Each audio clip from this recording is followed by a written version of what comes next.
మార్చి అమ్మని కొన్ని గంటలు బాధ పెట్టి నువ్వు బయటికి వచ్చి నువ్వు సాధించిందే ఉంది. కలుగనేటికి తల్లుల కడుపు చేటు.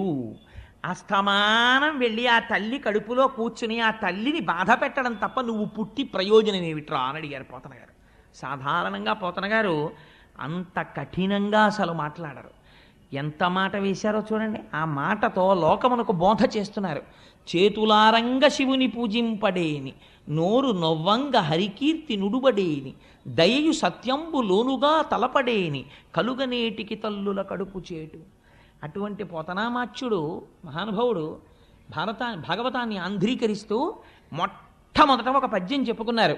శ్రీకైవల్య పదంబు చేరుటకునై చింతించదన్ లోక రక్షైకారంభకు భక్త పాలన కళా సంరంభకున్ కేళి లోల విలస దృగ్జాల సంభూత నానా కంజాత భవాండ కుంభకు మహానందాంగనా డింబకున్ అని చెప్పుకున్నారు. శ్రీకైవల్య పదంబు చేరుటకునై చింతించదన్.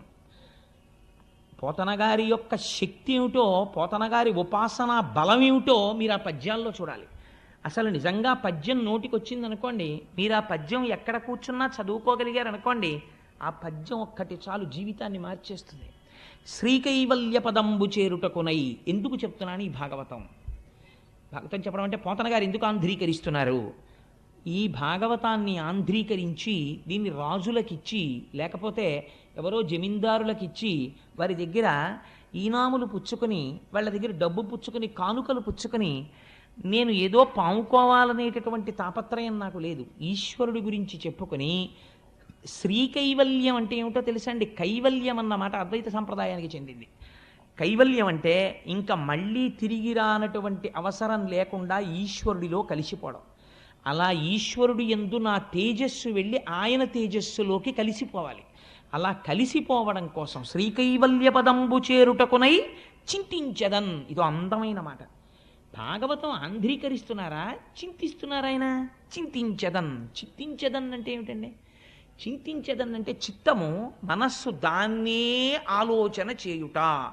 ఏకాగ్రమై మనస్సు ఒక వస్తువు గురించి ఆలోచన చేస్తోంది.